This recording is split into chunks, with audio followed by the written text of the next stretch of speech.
Welcome to Pluto, everyone! I am the MoeChicken, and we are back with more Godzilla Monster of Monsters. Pluto's very large. Also, you might notice the monsters are, like, straight up ready to go. Like, they are excited and ready to fight us. So let's start by moving at Godzilla. Get rid of old Godzilla. Get him out of the way. Yeah, so we're actually... I mentioned at the end of the last, video. Oh, dodge it. Okay. But in this game, you go to Pluto before you go to Neptune, which I believe is a astronomical phenomenon where the orbits of those two planets actually cross over each other. I don't know how often it happens, but I want to say I've heard of that before, so that's an interesting thing. Either that or they just messed up. Either that or I got completely wrong and they just messed up. But I do kind of like the idea that my very energetic mother just served us pizzas 9. Rather than 9 pizzas. Oh, poor Pluto. It's a Kuiper Belt object now. It is no longer a planet. It has been downgraded. Stop, Godzilla! It's like, stop it! I was gonna beam! The beam! No? Not enough? There you go. Stupid freaking squid. Freaking squid! Get out of here! Oh, you wanna go, Varan?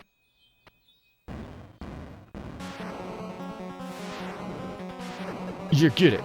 Get it. Fight you. I really like the Godzilla versus Varan fights because, again, it feels more like an actual, like, Godzilla fight, you know? We're just, like, grappling with each other.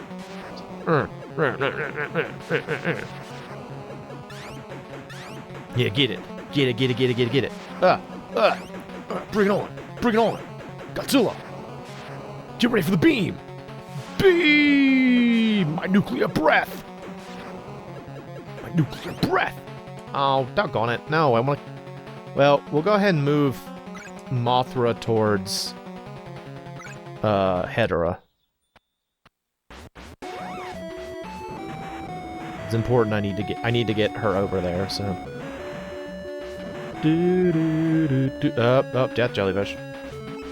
I still don't really know what those are supposed to be. I like the fact that the enemy ships like release them suggests to me that maybe it's supposed to be like some sort of attack. Like they decided to like attack with a death jellyfish or something. I'm not really sure, but there you go. This is actually a cool song. It kind of sounds like something that oof. It sounds like something I could hear in, like, a late stage in, like, a beat-em-up game. You know, like a Double Dragon or something.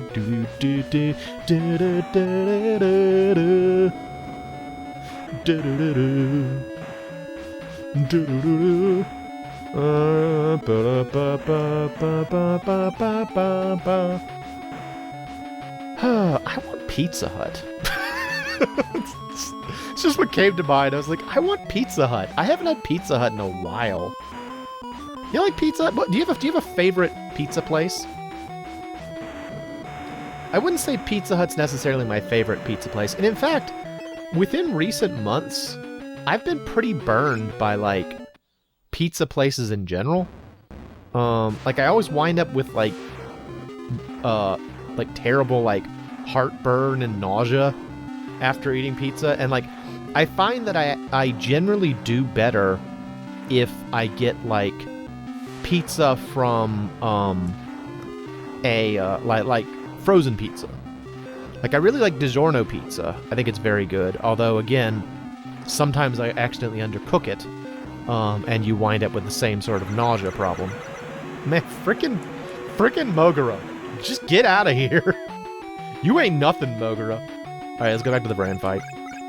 Yep. What's up, Mogura? Or Varan, sorry. He's like, you don't even know who I am! You're a poop, Godzilla! You can't even remember my name! I'll show you. I'll show you.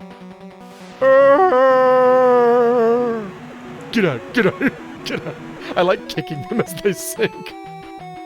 I'm a hateful person, Godzilla. Alright. Mothra, Hedorah. Yes. Prepare yourself for more pulse-pounding action as Mothra shoots Hedorah in the ankles. And Hedorah goes, stop it! It's very exciting. I still don't like those monsters. Oh, it's a death jellyfish! No!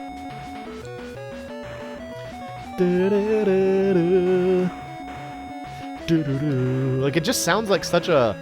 Like, it sounds like a last level song, but it's not the last level. Or maybe not the last level, maybe like penultimate, you know, like almost the last level kind of thing. Which is what penultimate means. I'm gonna get these deadly Elmer's glue jets. Very dangerous. Look at them go. That's all I can see them as. They just look like flying bottles of Elmer's glue to me. With the, like, the orange thing on the top.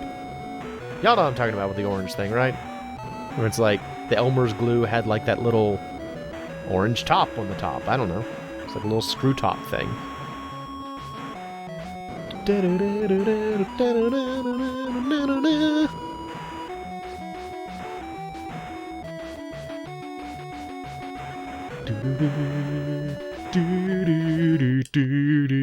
Oh, there's Hedorah. Oh. Touch. Touch. Oh. Oh. Oh. Oh. Oh. Oh. Touch. Touch. So when I first fought this guy before, like, I looked up what the monsters look like, there's that kind of, like, red thing near, like, on its head. I thought that was, like, a mouth. So you imagine, like a mouth rotated 90 degrees, and it's got, like, teeth on the outside that kind of, like, clamp together sideways. That's what I thought that was, but it's actually his eyeball. He's, like, looking at you. Alright, Gigan's coming. We're gonna fight Hedorah.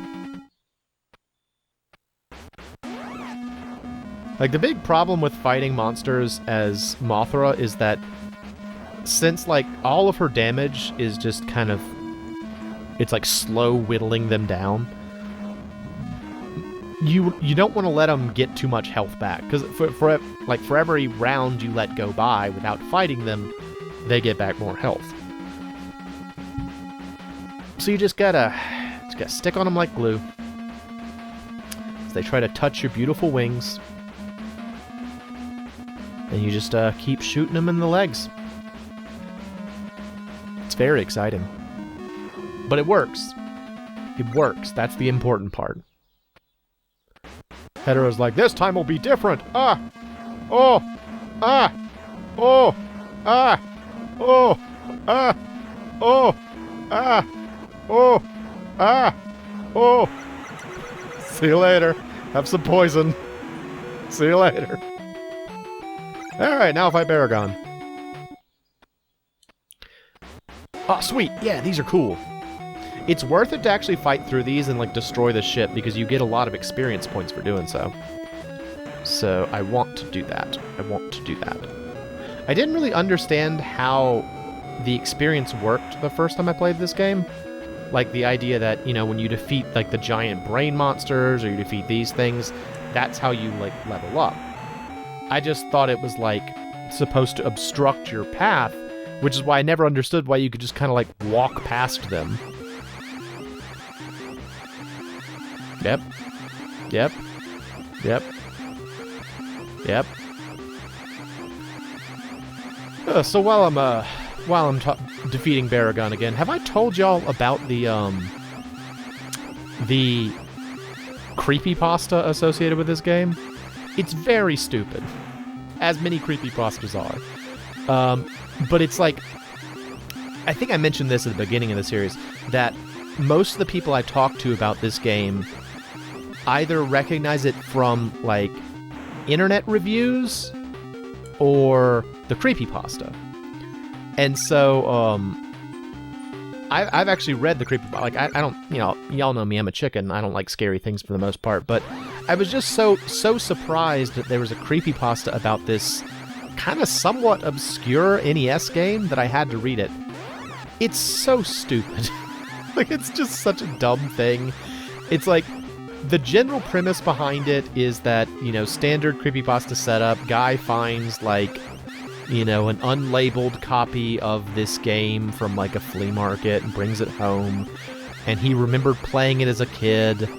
And as he plays it, he starts to see, like, this other monster, like this scary, like not faceless, but it has no eyes. And it, like, there's certain levels where it just tells you to, like, oh, friggin' Baragon, don't run away. Robs me of experience. Fine, I'll fight Gigan. Yeah, like, the level was just like, oh, you gotta run because the monster is chasing you, and, you know, he had to do that, and, like, he's like, I don't know how I escaped. I played harder than I've ever played in my life, and nonsense like that, and eventually they, like, he starts fighting, like, monsters that didn't exist in the game, like other Godzilla monsters that weren't in the game. And honestly, apparently the author of the creepypasta made custom sprite, like pixel art, to support it. Like, they made pixel art of other Godzilla monsters, which I think is pretty cool. Yeah, there we go. Okay, I've got enough power with Godzilla now that I can shoot twice. Uh-oh. You stay back. You stay back with your spiky stomach. Yeah, get it. Get it. Get it. Stop, I'm cool. Stop it. I'm cool. Stop it. Yeah. Nice. Kick. Anyway, it just kind of continues like that, and they're like, there's this ongoing thing about, like, how the game will periodically include, like, question parts, where sometimes the questions will be, like, weird, like, really common sense things, and then other times they'll be like, how do you think you'd feel if you killed somebody, and stuff like that. And, you know, the idea is that, like, there's a demon or something in the NES cartridge that's trying to, like, ask him questions that humans would understand, but demons wouldn't, and I don't know. It's silly. And then there's this other part about, like, how he had, like, a girlfriend as a child, and she died in, like, a car accident, and she comes back through the game. It's all nonsense. It's a very stupid creepypasta. But look it up, you know, if you want to laugh. It is about this game. Oh, hang on. Go back. That way. Creepypastas are such a funny thing, you know? It's a very odd form of storytelling. But it is still storytelling, you know, it's the same classic storytelling you had throughout history. It's just about, like, a very specific modern technology, I guess you could say, you know? It's like that show Black Mirror that's about, like, I also never watched that, I heard about it, but it's supposed to be about, like, scary stories about the discomfort caused by, like, the modern technological age, with the name referring to the idea of, like, a monitor being a black mirror that's, like, it reflects you, but you can't see what it's reflecting, I guess. Interesting idea. Oh, there's the Fisher-Price jets. I haven't seen them in a little bit.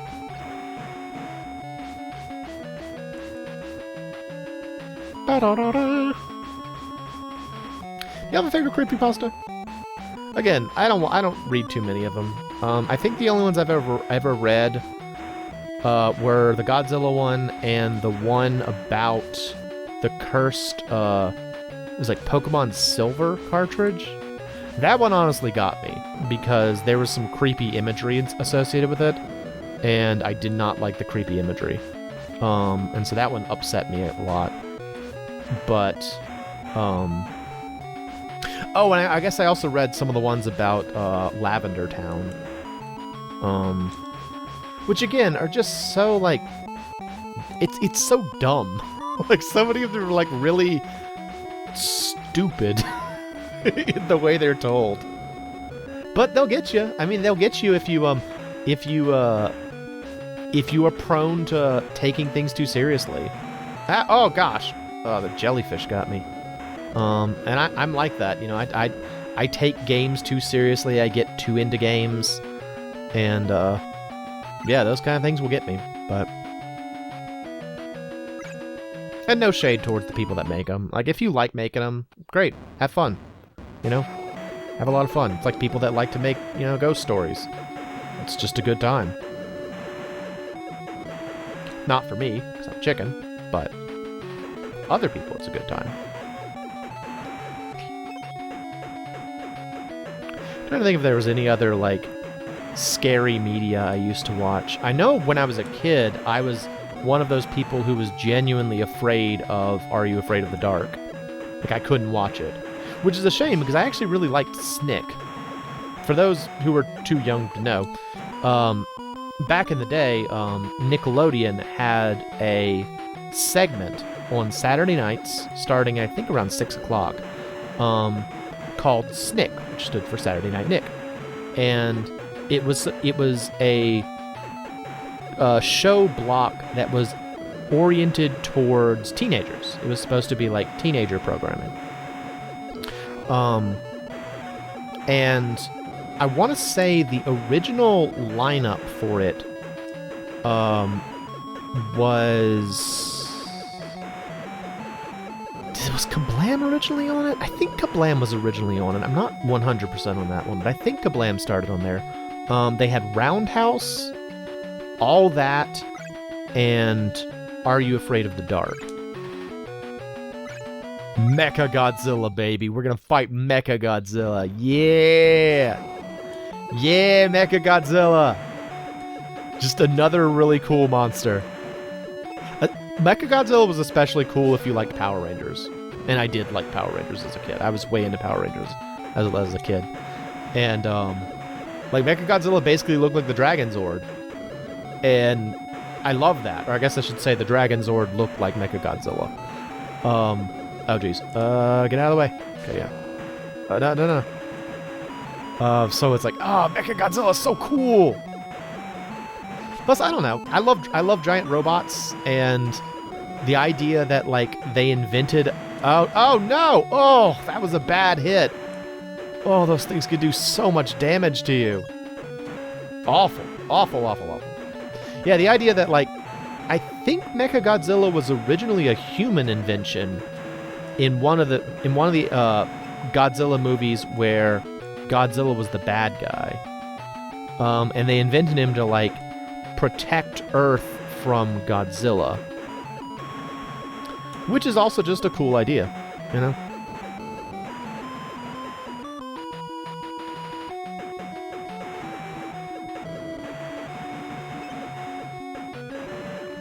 It is sort of like, you do kind of have to suspend your disbelief when it comes to stuff like that, though.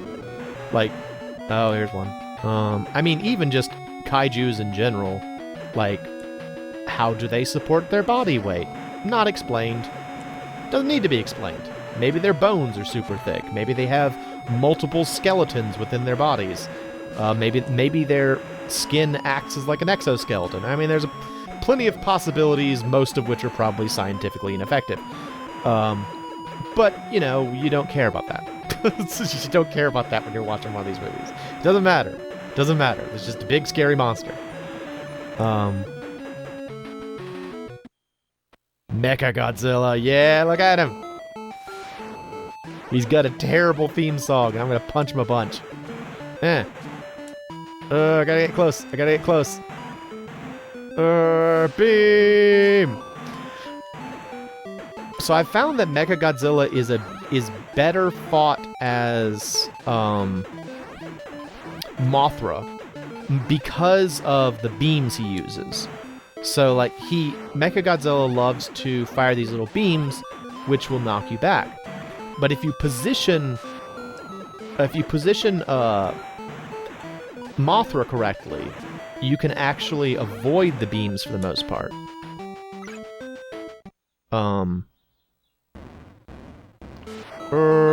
Beam! Second beam! Fortunately, though, Godzilla is just awesome. Super strong. Kicks robots in the head. Good times. Alright, let's get Mothra moving. Bup, bup, bup. Nope. Go back. There we go. We're actually getting really close to the end of this game now. We've only got 2 planets left, which is cool. I'm really excited. I'm excited to beat the game, because, like... I think I've mentioned that I played this game as a kid, and the only real content of it that I've seen on YouTube was that Game Grumps playthrough from many years ago that they didn't finish. And so I kind of want to have, like, you know, it's like if I want to go back and watch Godzilla, I can watch my own stuff, and hopefully other people will also, you know, enjoy it. Enjoy watching this weird game. Because it is a weird game, like, and this is something they pointed out in that playthrough, is how, like, it's such a strange game where, like, you're the biggest thing on the screen, you know? It's like, you're huge on the screen, and so, like, it really gives you the sensation of having to dodge all of, like, these little tiny things that are just giving you a hard time, and you're just trying to, like, get through it. It's cool. I like it a lot. And it's very different from, like, other versions of Godzilla that I've played. Like, there was actually a Godzilla 2 for the NES. I didn't know that until recently. I don't have a copy of it, but I saw it on, like, a website. And, in that game, it's like a tactical strategy game, which is not nearly as much fun as this. And then there's also Super Godzilla, which, again, I played many years ago on my channel, which is also kind of a strategic game where you have to, like, manage Godzilla's health as he walks around, like, a city, and I don't know, it's just different. It's just different. This is one of the only Godzilla games that I know of that's like this. So, I like it. And hopefully you've enjoyed it too. I'd love to find out that people either have played it before or went out to try it afterward, because I don't think it's a terribly expensive game. It's not exactly a blockbuster, but it's fun. I think it's fun. And I like the fact that there's, like, a little bit of strategy to it, you know?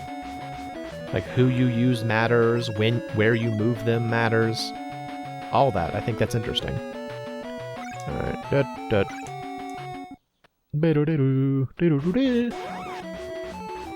Is this the first level where we encounter the gray bases?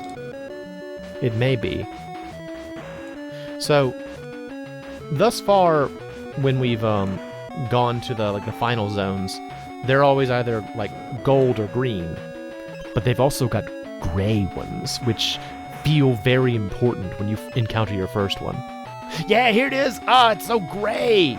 It's gray and, like, darker, because, like, the environments are only using, like, 2 colors per sprite, and so everything looks, like, more ominous, sort of. A little bit, I guess. Slightly more ominous. A little bit more ominous, not too terribly much more ominous, but, you know, there you go. It's so gray! And I remember the first time I saw the gray ones, I'm like, oh, I bet you there's going to be a red one later on. There's no red one. No red one. I was very disappointed. I wanted there to be a red one. Uh-oh. It would be so cool if there's and, like, you see that hatch open up? This is actually one of those walls, but you can't see it because the palette's wrong. So cool. It's so cool that the palette's wrong. Ugh. So cool. Okay, everyone's allowed to like what they want, okay? Okay, I think that's cool. I think it's cool that the palette's wrong. It looks neat to me, okay? Get out of here. Me. Alright, so she's done. I'm gonna leave her on the screen just in case. No, Godzilla. No, Godzilla. That one, that one. There you go.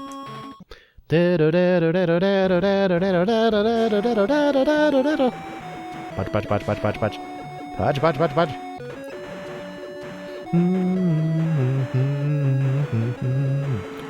Uh-oh, uh-oh. Up. Dodge it. Okay.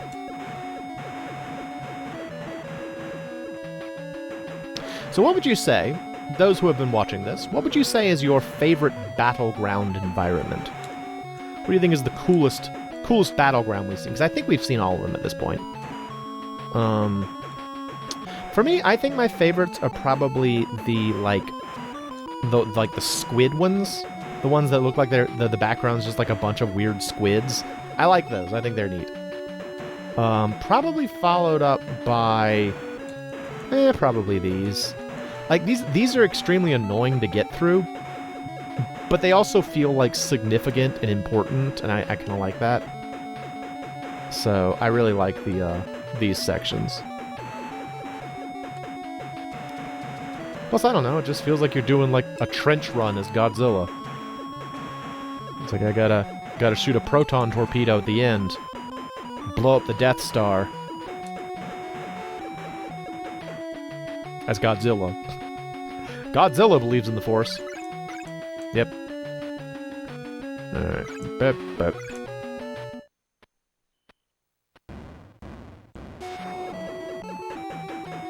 Ah! Doo-doo-doo-doo. Get out of here. Get out of here. Get out of it. Yeah.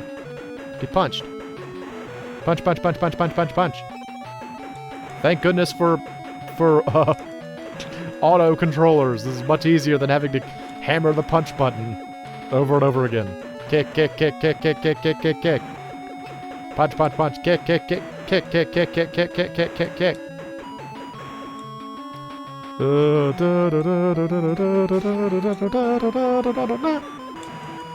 Maybe I will get Pizza Hut tonight. Still thinking about Pizza Hut.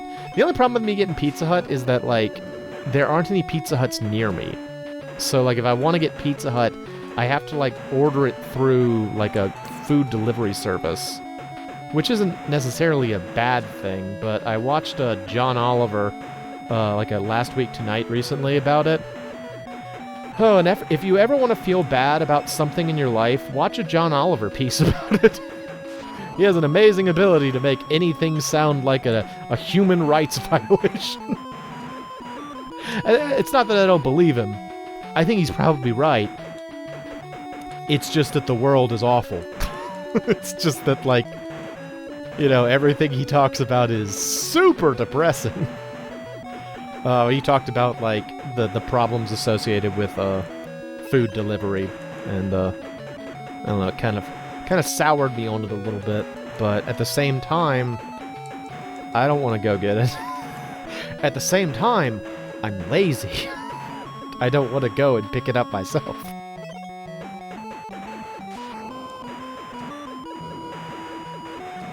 Get it. Get it.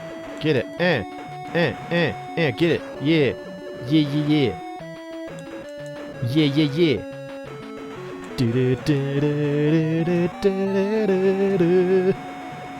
So dramatic. Uh-oh, uh-oh, uh-oh. Up, up, okay, yeah. Dodge!